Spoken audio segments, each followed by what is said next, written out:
बामग्रेस न खराइका हास्तनि मन्त्री अक्रा क्राकसालो सालकातिपा लोकसभा आसुक थाइनंगै बीजेपी नि कैंडिडेट महारानी कीर्ति सिंह देब्रमानो गोबां बुधबाय एप्लाइ थाइना थांगै फतिग्रानि लुकुतुम पांडवो बामग्रेस न खराइका हास्तनि मन्त्री अक्रा प्रोफेसर डॉक्टर मानिक साहा पांडवो बनकारि बमजाका हास्ति बीजेपी नि कासको राजीव दत्त काजी टीआईडीसी चेयरमैन नवादुर बनिग्र खबै मंत्री सुधांशु दास नखबै गुबुनि आदर चक्रम देने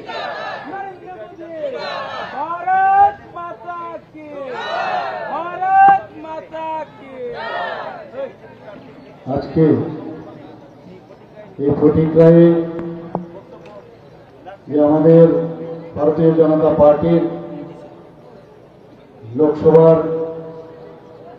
जिन्हें प्रार्थी महारानी कीर्ति देवी देवर्मार समर्थने जो विशाल निर्वाचनी समावेश সেই সমাবেশে আমাদের মাঝে উপস্থিত আছেন যিনি একটু আগে বিস্তারিত এখানে আলোচনা রেখেছেন আমাদের সবার প্রিয় আদরণীয় ত্রিপুরা প্রদেশ বিজেপির মাননীয় সভাপতি শ্রী রাজীব ভট্টাচার্য মহোদয় এখানে আমাদের মাঝে উপস্থিত আছেন আপনাদের সবার প্রিয় জনপ্রিয় বিধায়ক তথা ত্রিপুরা সরকারের মাননীয় মন্ত্রী শ্রী সুধাংশু দাস মহোদয় এখানে উপস্থিত আছেন আমাদের অমরেন্দ্র দাস মহোদয় জেলা সভাধিপতি ঊনকোটি ডিস্ট্রিক্টের শ্রী নীলকান্ত সিনহা মন্ডল প্রেসিডেন্ট যার সভাপতিত্বে আজকের এই নির্বাচনী সভা এবং শ্রীমতী সুমতি দাস চেয়ারম্যান পঞ্চায়েত সমিতি সুনীতি দত্ত মেম্বার জেলা পরিষদ শ্রী পবিত্র দেবনাথ এই জেলার ডিস্ট্রিক্ট প্রেসিডেন্ট ভারতীয় জনতা পার্টি এবং টিআইডিসির মাননীয় চেয়ারম্যান শ্রী নবাদুর বণিক এবং শ্রী পূর্ণমোহন ত্রিপুরা এবং অন্যান্য নেতৃত্ব কার্যকর্তাগণ এবং বিশাল সংখ্যায় আমার মা ও বোনেরা সুধী নাগরিকবৃন্দ এবং আমার মিডিয়া বন্ধুরা সবাইকে আমি এতক্ষণ ধরে আপনারা বসে আছেন শুনলাম আমাদের মাননীয় মন্ত্রী বাহাদুর থেকে যে আরেকটার থেকে আপনারা এখানে বসে আছেন এর জন্য আপনাদের অসংখ্য ধন্যবাদ এবং শুভেচ্ছা জ্ঞাপন করতে চাই।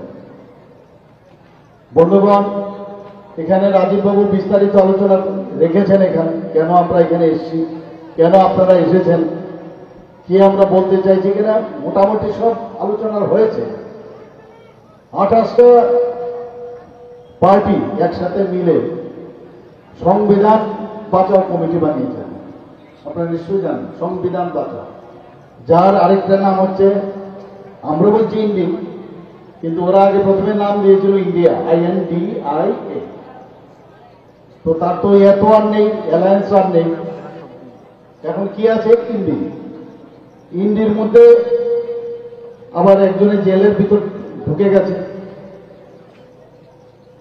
তো সেই জেলের ভিতর থেকেই উনি মুখ্যমন্ত্রিত্ব চালাচ্ছেন দিল্লি তো আস্তে আস্তে করে ওদের কিন্তু আর জোটের যে জোট বলছে ইন্ডি জোট আর সংবিধান বাঁচাও গণতন্ত্র বাঁচাও যে কমিটি আসলে এগুলো মানে একটা মানুষকে বিভ্রান্তি করার জন্য এই কথা আসলে তার কোনো তাৎপর্যপূর্ণ কোনো কথা আছে বলে আমার মনে হয় আমরা জানি ওনারা কি বলছেন যে সংবিধান বাঁচাও আমাদের ডক্টর BR আম্বেদকর যিনি আমাদের সংবিধান রচয়িতা উনি কোথাও কোনো জায়গায় বলেননি যে একই দেশের মধ্যে এক প্রধান দুই নিশান আর দুই বিধান কোন আমাদের এই সংবিধানে লেখা নেই কিন্তু মাননীয় প্রধানমন্ত্রীজি সেই কারণে সংবিধান কিভাবে বাঁচালেন উল্টো সংবিধান বাঁচালেন 370 ধারা যখন ওই অবলুপ্তি করলেন তো কারা সংবিধান বাঁচালেন মাননীয় প্রধানমন্ত্রীজি বাঁচালেন আর ওনারা বলছেন যে আগামী দিন সংবিধানই থাকবেন আজকে ওবিসি সম্প্রদায় বলুন ST সম্প্রদায় বলুন SC সম্প্রদায় বলুন সবাইকে তার সংবিধান রক্ষায় আমাদের মাননীয় প্রধানমন্ত্রীজি সেই দিশায় কাজ করছেন সবাইকে সংবিধানের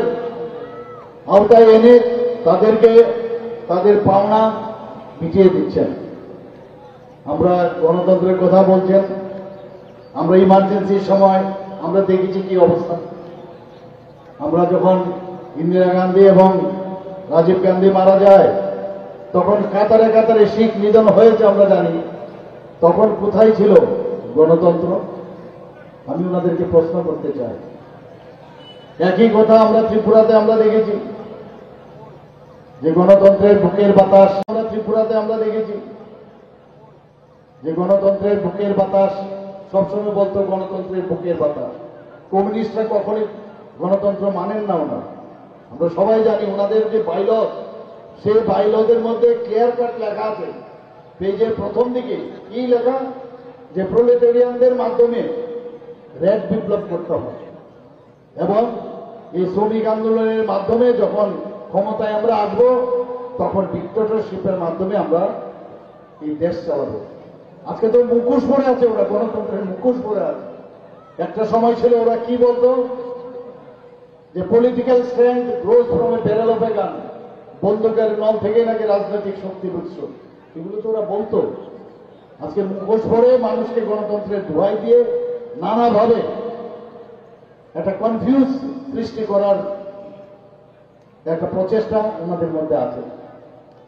আগে আমরা শুনতাম মানুষ সবসময় যা বলে সেটা যে সত্যি আজকে আমরা বুঝতে পারি। এ টিম বি টিম আমরা বলতো কিনা? আগে বলতো আরে সিপিএম এর এ টিম, আরেকজন বলতো বি টিম। আজকে কিন্তু সেটা প্রমাণ হয়ে গেল একই আদলির এ পিঠ আর ওই পিঠ। আজকে কংগ্রেসের যে নির্বাচনী অফিস সেখান থেকে সিপিএম এর ফ্ল্যাগ ফেস্টুন বেরোয়, আর সিপিএম এর যে অফিস সেইখান থেকে কংগ্রেসের ফ্ল্যাগ ফেস্টুন বেরোয়। অদ্ভুত একই আমরা দেখছি এখন ডায়াসে একসাথে ওরা শেয়ার করছে। কি বলছেন কমিউনিস্টের সবচেয়ে সর্বোচ্চ নেতা কি বলছেন ত্রিপুরাতে? উনি বলছেন যে সময়ের কারণে এখন চিহ্ন খুব বেশি একটা ইম্পর্টেন্ট না, গণতন্ত্র বাঁচানোর জন্য আমরা একসাথে হতে হয়েছে। আগামী দিনে সংবিধান থাকবে না, সংবিধান বাঁচানোর তাগিদে আমরা একসাথে হয়েছি। আসলে এরকমটা না, আসলে হচ্ছে এদের এই যে 28টা যে পার্টি, তার মধ্যে বেশিরভাগ অলমোস্ট পার্টি দেখা গেছে তাদের পরিবার পার্টি। সেই পরিবারকে বাঁচানোর তাগিদে ওরা সবাই একসাথে হয়েছে। মাননীয় প্রধানমন্ত্রীজি কিছুদিন আগে এখানে আপনারা জানেন যে বিবেকানন্দ ময়দানে উনি এসেছিলেন। উনি কি বললেন? উনি বললেন আমি 10 বছরে আমি যে কাজ করেছি, এত কাজ করার পরেও উনি কি বলছেন যে 10 বছরে আমি যে কাজ করেছি, তৃতীয়বারের জন্য যখন প্রধানমন্ত্রী হবেন সেই কথা মাথায় রেখে উনি কি বললেন যে আমি তো 10 বছরে খালি ট্রেইলার আমি দেখিয়েছি, ট্রেইলার, আর বাকি পিকচার তো আমি বাকি হয়। উনি বলেছেন কিনা? তাহলে আগামী দিন যখন উনি তৃতীয়বারের জন্য প্রধানমন্ত্রী হবে তাহলে দেশ কোন দিকে যাবে আমরা নিজে অনুমান করতে পারছি। এখন যেভাবে গাড়ি চলছে, ডাবল ইঞ্জিনের সরকার, এটাকে থামানোর ক্ষমতা আর কারণ নেই। এত দ্রুত গতিতে চলছে, এ থামবে না, এত স্পিডে চলছে। এখন এই যে উন্নয়নের জোয়ার চলছে, এখন সমস্ত পৃথিবীর সমস্ত দেশ এবং প্রধানমন্ত্রীর দিকে তাকিয়ে আছেন। G20-তে আমরা দেখেছি কেউ প্রধানমন্ত্রীজিকে সম্বোধন করেন যে মিস্টার বস, কেউ পায়ে ছুঁয়ে প্রণাম করছেন। এটা অদ্ভুত একটা সম্মানের চোখে আমাদের মাননীয় প্রধানমন্ত্রীজিকে সম্বোধন করেন, ওনাকে মানেন। সেই প্রধানমন্ত্রীজি আজকে আমাদের বলছেন যে বিকশিত ভারত, সেই বিকশিত ভারত সংকল্প যাত্রা, যার আমরা অমৃতকাল 2047-এ যখন এই যে বিকশিত ভারতের কাজ উনি করে যাচ্ছেন, তার যে ফল এবং ফসল 2047 সনে আমরা দেখতে পাই। উনি কি বলছেন যে এইবারের যে নির্বাচন খুব গুরুত্বপূর্ণ নির্বাচন, এই নির্বাচন শুধুমাত্র 2047 সনের জন্য না, আগামী 1000 বছরে ভারত কোন দিকে যাবে, কোন দিশায় চলবে, তার নির্বাচন করতে হবে। কাজে আমাদের এই নির্বাচন অত্যন্ত গুরুত্বপূর্ণ। আমাদের নিরাপত্তার, আমাদের সুরক্ষার খাতিরে, আর্থসামাজিক উন্নয়নের খাতিরে, আমাদের দেশের উন্নয়নের জন্য। আমাদের এতদিন ধরে জাতপাতের রাজনীতি আমরা দেখেছি। প্রধানমন্ত্রীজি বলছেন আমরা জাতপাতের রাজনীতি আমরা করব না, আমরা জাতপাতের রাজনীতি আমরা করব না। আমরা কি রাজনীতি করব?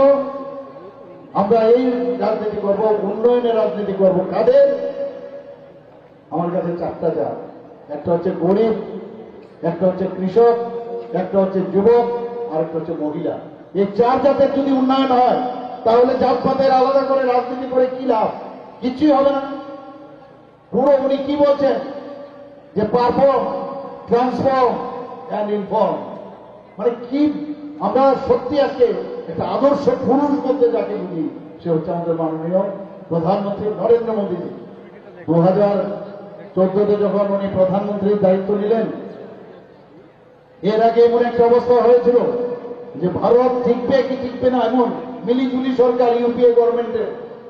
কমিউনিস্টরা বলতো আমরা কানে ধরে যদি বলি বসতে কংগ্রেসকে তাহলে বসতে হবে, যদি বলি দাঁড়াতে দাঁড়াতে হবে। এরকম একটা ঘটনা ছিল। কখন যে ইউপিএ গভর্নমেন্ট চলে যাবে কোনো ঠিক ছিল না।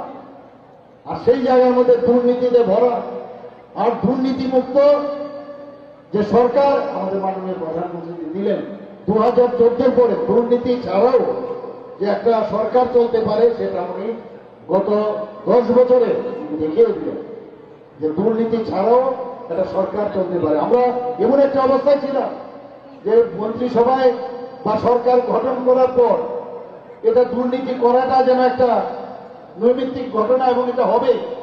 কিন্তু মাননীয় প্রধানমন্ত্রী দায়িত্ব নেওয়ার পর যে আমাদের দেশ কিভাবে চালাতে হবে সেই একটা পুরো ধারণাই পাল্টে দিল, রাজনীতির সঙ্গেই পাল্টে দিল। রাজনীতি সাধারণ মানুষের জন্য, মানুষের মঙ্গলের জন্য, সেবার মাধ্যমে, তার মাধ্যমে আমরা রাজনীতি করতে চাই। সেটা মাননীয় প্রধানমন্ত্রী সেটা বারবার বলার চেষ্টা করেছেন, এখনো করছেন। আজকে আমরা দেখছি, আগে আমরা দেখতাম আমাদের যে সোলজারদের গলা কেটে, আমাদের সোলজারদের বর্ডারে গলা কেটে আমাদের দেশের মধ্যে ফেলে রাখত। আমরা হা করে তাকিয়ে থাকতাম, আমাদের সরকার, কেন্দ্রীয় সরকার হা করে তাকিয়ে থাকত, কিছুই বলতো না, কিছুই করতো না।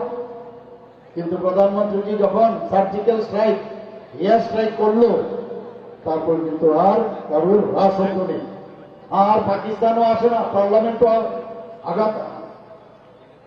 আঘাত করে না। বোম্বেতেও আমরা দেখেছি কিরকম টেররিস্টদের সে আঘাত সেখানে করেছিল।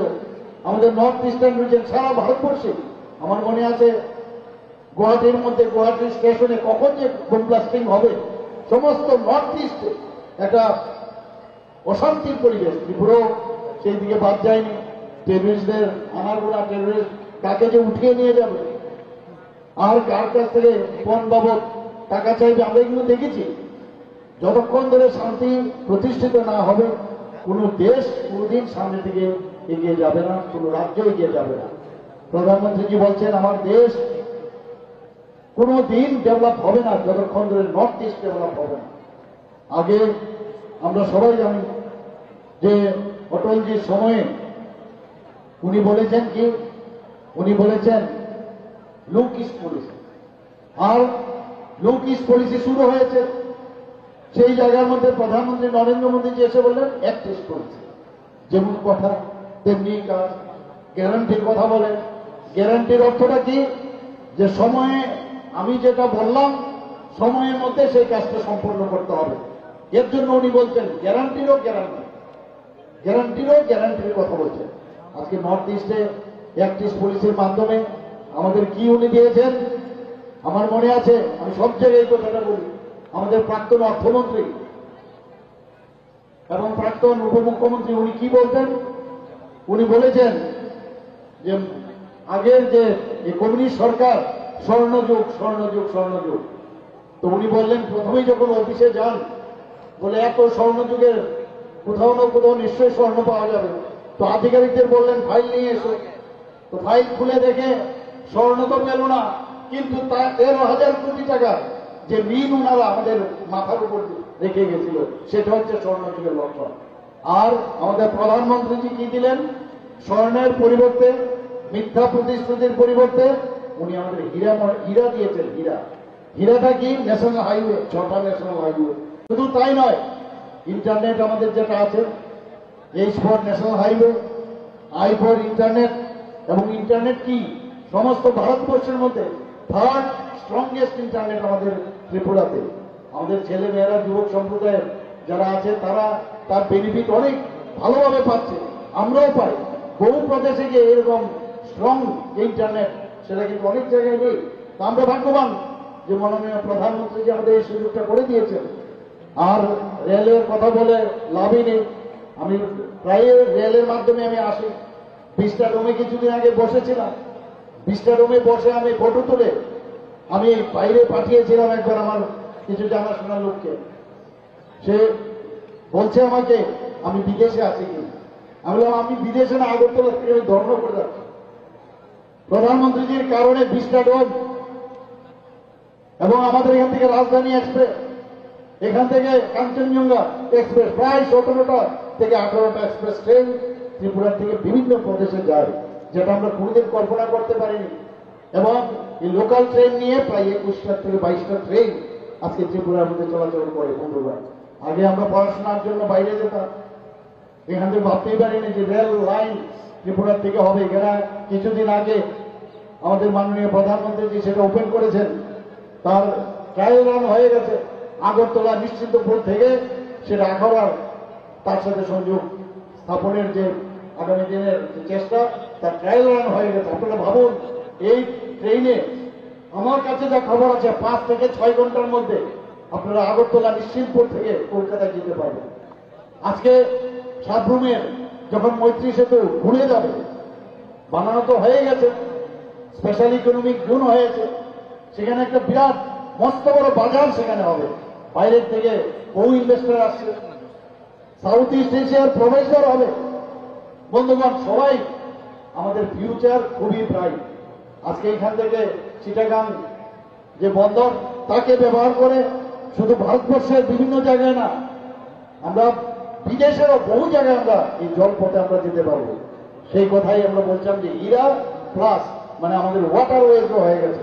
এয়ারপোর্ট আপনারা সবাই জানেন, নর্থ ইস্টের মধ্যে বেস্ট আমাদের যে সিঙ্গারমিল এয়ারপোর্ট ছিল 1942 সনের, মানে যখন আমাদের দ্বিতীয় বিশ্বযুদ্ধের শেষের দিকে আমাদের Maharaja Bir Bikram Kishore Manikya Bahadur, one of the oldest airport, উনি সেটা তৈরি করেছিলেন।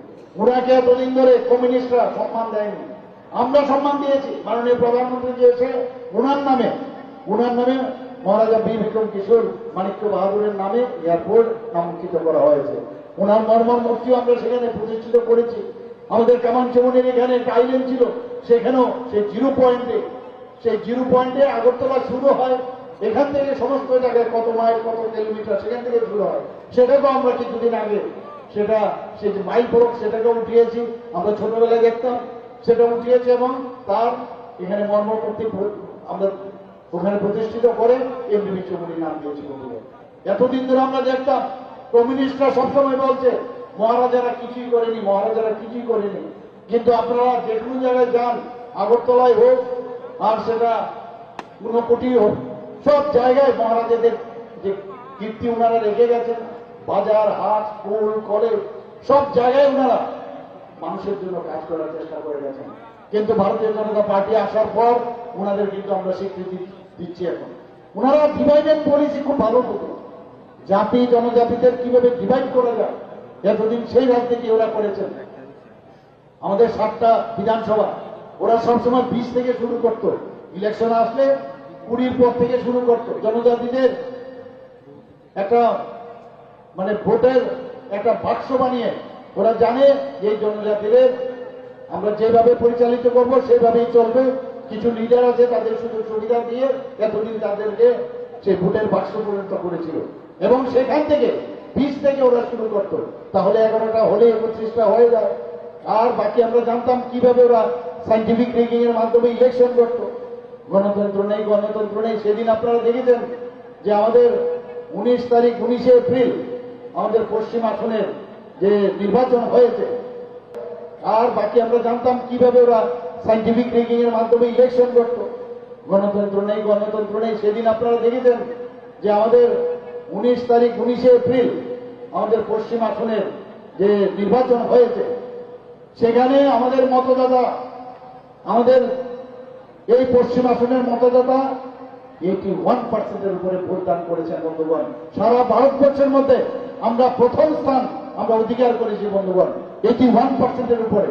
এর জন্য আমি বলছি এখানেও পূর্ব আসনে 26 এপ্রিল যে ভোট আপনারা দেবেন, একটা হেলদি কম্পিটিশন হোক না। সেটা 81%, মিনিমাম 81%, এর থেকে বেশি কেন আমরা দেব না? কারণ এবারের ইলেকশন মোদীজির হাত শক্তিশালী করার ইলেকশন এবং আমাদের দেশকে বাঁচানোর নির্বাচন। তাকে অবশ্যই আমাদের এই দেশকে বাঁচাতে হবে। এখানে কোনো ওই ফটিক রায় কতটুকু উন্নতি হলো, আর ধর্মনগর কতটুকু উন্নতি হলো, পাবিয়াছড়া কতটুকু উন্নতি হলো, সেটার ইলেকশন নয়, বিধানসভার ইলেকশন নয়, মিউনিসিপ্যালিটির ইলেকশন নয়। এটা হচ্ছে ভারত রাষ্ট্র নির্মাণের ইলেকশন বন্ধুগণ। যদি রাষ্ট্র ঠিক থাকে তবেই ফটিক রায় আমার কাছে প্রায়ই, আপনাদের মাননীয় মন্ত্রী বাহাদুর প্রায়ই আমাকে, ওকে দেখলে আমি আরেকদিকে চলে যাই, এই কাজটা করে দাও, ওই কাজটা করে দাও, এই কাজটা করে দাও। তখন দেশ বাঁচলে তবে তো ফটিক রায় কাজ করবো। মাননীয় প্রধানমন্ত্রী যদি থাকেন তাহলে উনি যেমন ডাবল ইঞ্জিনের সরকারের মাধ্যমে আমাদের দিবেন, আমরাও ওনার থেকে নিতে পারবো। আমার মনে আছে ডাবল ইঞ্জিন সরকারের একটা উদাহরণ আপনাদের দেই।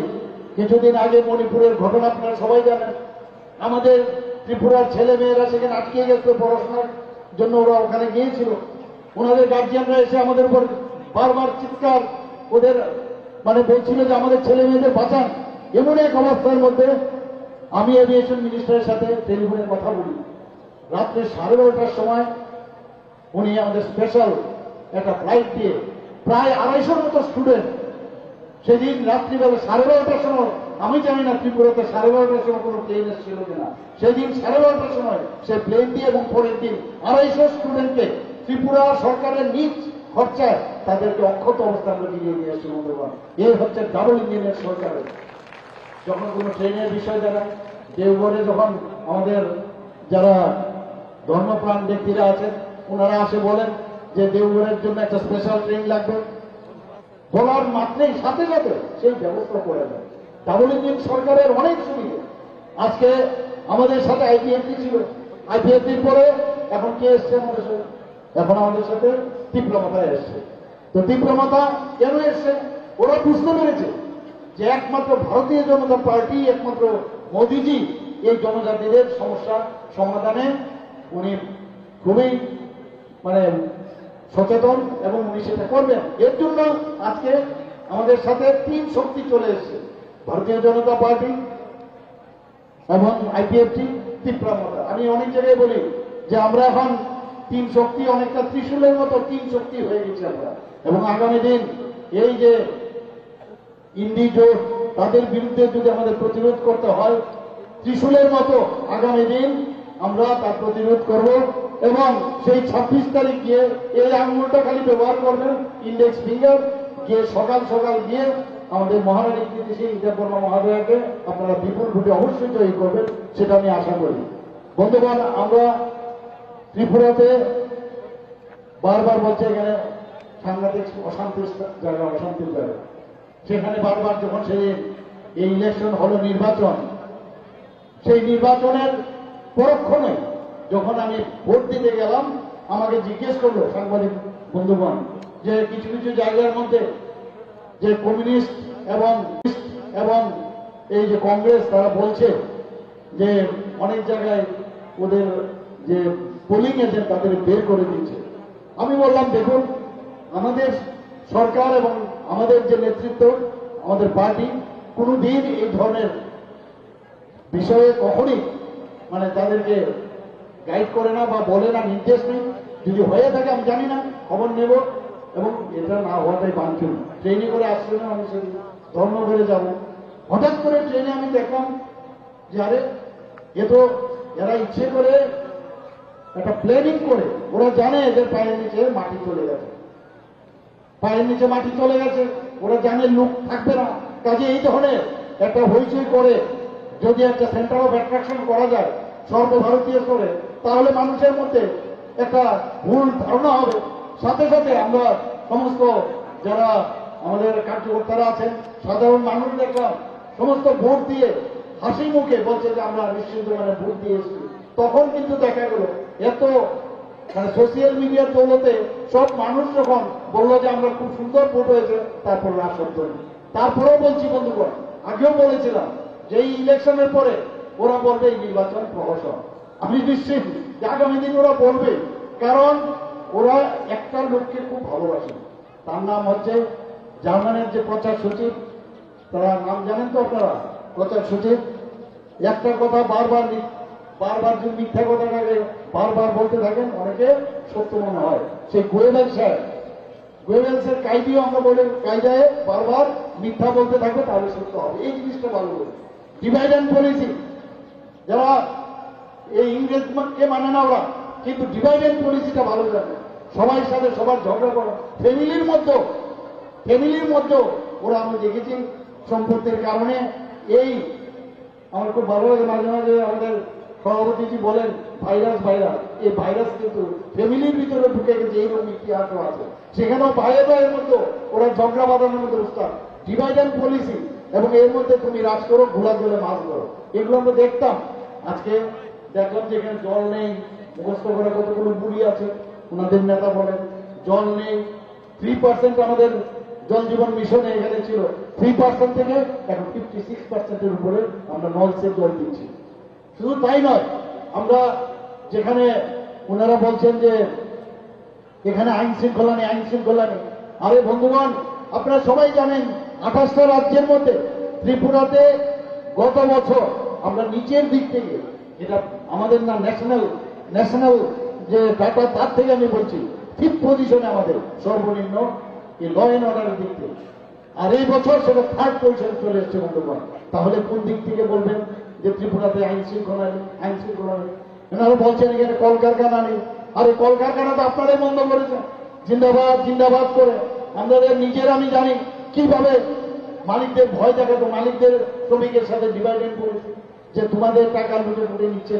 আর আমাদের প্রধানমন্ত্রী কি বলছেন যে সবাইকে নিয়ে আমাদের চলতে হবে, সবকা সাথ সবকা বিকাশ, আর বিশ্বাস আর তার প্রয়াস। সবার প্রয়োজন, মালিক তার পুঁজি লাগাবে আর শ্রমিক তার কাজ করবে, এবং যে কাজ করবে তার পয়সা লাগবে। কিন্তু আমাদের কলকারখানা কি করে বন্ধ করবে? কিন্তু মুখস্থ করে ফেলেছিল আগেই, এগুলো এখন বলছে খাদ্য নেই। এখানে বলা হয়েছে, আমার পূর্ববর্তী বক্তা বলেছেন খাদ্য নেই 5 বছরের জন্য। রেশন এখন তো দিচ্ছেনই, ফ্রি রেশন আরো 5 বছরের জন্য দিচ্ছেন। তো কোথায় এইসব কথাবার্তা বলেন আমি বুঝি না। এখানে মাননীয় প্রধানমন্ত্রী যে এত সুন্দর রাস্তা আমাদের জন্য তৈরি করেছেন, যখন আসি এত ভালো লাগে। আমি সব জায়গায় বলি, এটা তো উনি রাস্তা দেননি, আমাদের আগামী দিনের জন্য উনি রাস্তা দেখিয়ে দিচ্ছেন, আমরা কোন পথে আমরা চলব। তাই বলছি বন্ধুগণ, আমাদের এই ত্রিপুরা এত সুন্দরভাবে এখন চলছে। আমরা দেখেছি যে 2023-এর ইলেকশনে আমরা এখানে কথা না কাজের মাধ্যমে আমরা দেখিয়েছি। বারবার আমাদের সভাপতিজি এবং আমরা নিজেরা বারবার বলেছি যে কোথাও কোনো জায়গায় ওষুধ উপায় অবলম্বন করবো না 2023-এর বিধানসভা নির্বাচন। তাই হলো ত্রিপুরার ইতিহাস আমরা সৃষ্টি করেছি। কোথাও কোনো রকম যে একটা অহিংসার খবর কোথাও থেকে আসেনি, যে কারণে মানুষ আসলে শান্তি চায়। এবং সেই নির্বাচন একটা ইতিহাস। আগে আমরা দেখতাম নির্বাচন তো সন্ত্রাস, নির্বাচনের সময় সন্ত্রাস, নির্বাচনের আগে সন্ত্রাস। আমরা দেখতাম খুন, সন্ত্রাস, ধর্ষণ, অগ্নি সংযোগ আর তাড়িয়ে দেওয়া, আমার পার্টি তুমি করো না, তাড়িয়ে, এগুলো আমরা দেখতাম। এখন 2023-এ এটা তো কোথাও সেই ধরনের প্রমাণ ওরা দেখাতে পারবে না, কোথাও কিছু ছিল না। যে কারণে বক্সনগরে যখন ইলেকশন হলো, সবাই বলছে মাইনরিটি এরিয়া আপনারা ভারতীয় জনতা পার্টি কোথার থেকে জিতবে। সিপিএম-এর এটা আতুরগড় ছিল, এবং সেই জায়গায় আমরা কি করলাম, সেখানে 30,000 ভোটে বন্ধুগণ আমরা উপনির্বাচনে জিতলাম, এবং জামানত জব্দ আমরা করে দিয়েছিলাম সেখানে। শুধু তাই না, আমরা যখন আমাদের 3,500 টন ভোট আমরা জিতেছিলাম এর আগে, তারপর যখন উপনির্বাচনে সেখানে 18,000 ভোট আমরা জিতেছি। এখন আবার আমরা বলছি যে আমরা এইরকম নির্বাচন করতে চাই। মানুষ, আমরা দেখি যে আমাদের মহিলারা এখন যে কোনো সভা হয় সবচেয়ে বেশি কিন্তু মহিলারা আসে, কারণ নিরাপত্তাটা ত্রিপুরা একমাত্র জায়গা যেখানে মহিলাদের নিরাপত্তার জন্য আমাদের 8টা ডিস্ট্রিক্ট আছে, 8টা ডিস্ট্রিক্টের মধ্যে 9টা জায়গায় আমাদের মহিলা দ্বারা, শুধু মহিলা পুলিশ দ্বারা পরিচালিত আমাদের থানা আছে। আমাদের 24/7 মহিলা সহায়তা কেন্দ্র সমস্ত থানার মধ্যে আমরা করেছি। এখন অনেক কনভিকশনের রেট অনেক বেড়ে গেছে এবং সেই দিকেও আমরা চেষ্টা করছি। কিন্তু বন্ধুগণ, আমি একটা জায়গায় বলে রেখেছি যে সাউথে আমি একবার গিয়েছিলাম, উনি শহীদ বেদির কথা বলেছেন আমাদের রাজীব বাবু। আমি আপনাদের একটা কথা বলছি কিনা, যেখানে আমি সাউথ ডিস্ট্রিক্টে যাওয়ার পর আমাকে একটা বড় লিস্ট দিল, শুধু সাউথ ডিস্ট্রিক্টে 69 জনকে ওরা খুন করেছে ওদের রাজত্বে। আপনারা ভাবুন, একটা ডিস্ট্রিক্টে 69 জনের মতো লোককে খুন করেছেন এবং নৃশংসভাবে এইসব খুন হয়েছে। ওদের প্রতি কিন্তু জাস্টিস এখনো দেওয়া হয়নি। আমি বলেছি এবারে ইলেকশনের পরে সারা ত্রিপুরাতে যেখানে যেখানে এই ধরনের খুন সন্ত্রাস ওদের সময় হয়েছে সেগুলোকে আমি লিগ্যাল এক্সপার্টের সাথে কথা বলে সেগুলোকে আবার সেটাকে ওপেন করা যায় কিনা সেই ব্যবস্থা আমি করবো বন্ধুগণ। এবং সেটা আমি যেহেতু আমাদের মাননীয় প্রধানমন্ত্রী গ্যারান্টি দিচ্ছেন, আমিও গ্যারান্টি আপনাদের দিচ্ছি যে নিশ্চয়ই আমরা এটা করবো। বন্ধুগণ, আমরা চাই সবার মুখে একটা হাসি ফুটুক। সবার যে সমস্যা, সেই সমস্যার সমাধানের মাধ্যমে আমরা সরকারে থাকতে চাই। আগে সমস্যার সৃষ্টি করে ওরা সরকার চালাতো, আর আমরা সমাধানের মাধ্যমে আমরা সরকার চালাতে চাই। বন্ধুগণ, এবারে আমরা ভারতীয় জনতা পার্টির যে আমাদের ইশতেহার বেরিয়েছে, সেদিন কিছুদিন আগে মাননীয় প্রধানমন্ত্রী তার বিষয়ে কয়েকটা কথা বলেছেন বন্দে ভারত সম্পর্কে। যে এখন যে বন্দে ভারত ট্রেন আমাদের এখানে আছে, ত্রিপুরাতেও এর মধ্যে বন্দে ভারত শুরু হয়ে যাবে, ইলেকট্রিফিকেশনের কাজও প্রায় কমপ্লিট। সেই বন্দে ভারত আরো বেশি যাতে হয়, শুধু তাই নয়, 3 রকমের বন্দে ভারত সেটা করা হবে। একটা হচ্ছে স্লিপার, একটা হচ্ছে চেয়ার, একটা হচ্ছে মেট্রো। 3 ধরনের বন্দে ভারত হবে। শুধু তাই নয়, মেট্রো আপনারা সবাই জানেন যে বুলেট ট্রেন আমরা নাম শুনেছি। এরই মধ্যে মাননীয় প্রধানমন্ত্রীজি আমাদের আহমেদাবাদ থেকে বোম্বে পর্যন্ত একটা মেট্রো এর মধ্যেই শুরু হবে। এবং উনি বললেন শুধু ওয়েস্টে না, আমি সাউথেও একটা বুলেট ট্রেন দেবো, আমি নর্থেও একটা বুলেট ট্রেন দেবো এবং ইস্টেও একটা বুলেট ট্রেন দেবো। আমাদের এই সংকল্পপত্রে এবার দেওয়া হবে।